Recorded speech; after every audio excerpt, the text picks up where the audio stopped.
Traders, FX Pip Collector here. Today is Monday, September 16th, and I'm going to be analyzing the US dollar yen, starting on the monthly, working my way all the way down to the 1 hour time frame for the full top down analysis. So, on the dollar yen monthly, it definitely looks like the end of a wave 5, and if it is the end of a wave 5, eventually it will take out the low of wave 4. It's either going to have to make a 1, 2, 3 like that and take out the low of wave 4, or if it possibly is a crescent to these last 5 waves up, it'll probably make it A, B, C with a higher low, and then continue the uptrend.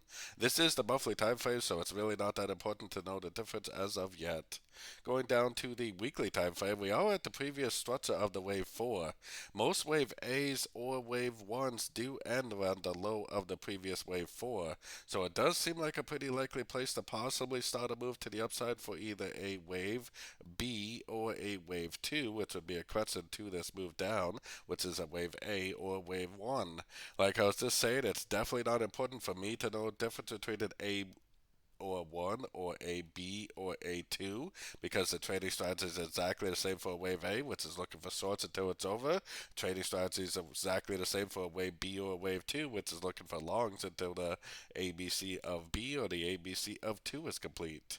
So going down to the daily time frame, the trend is definitely still down, and I personally wouldn't be trying to identify the bottom of this because they easily could just keep on going down.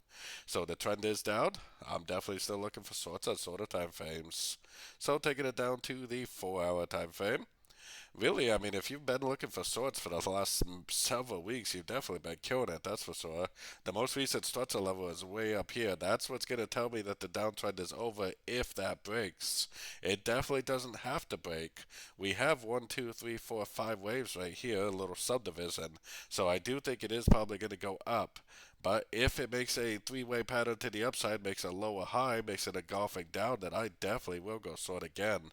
Like I said, if you've been going short at the end of 1, 2, 3 patterns, 1, 2, 3 patterns, 1, 2, 3 patterns, 1, 2, 3 patterns, 1, 2, 3 patterns, then you've definitely been doing really good sorting these yen pairs.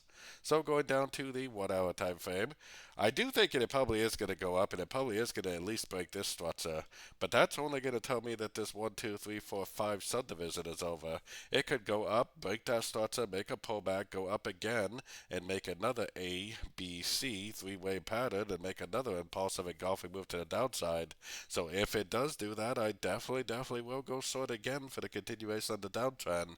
If it decides to go up and break this structure, then I will definitely stop looking for shorts, and I will definitely start looking for buys again.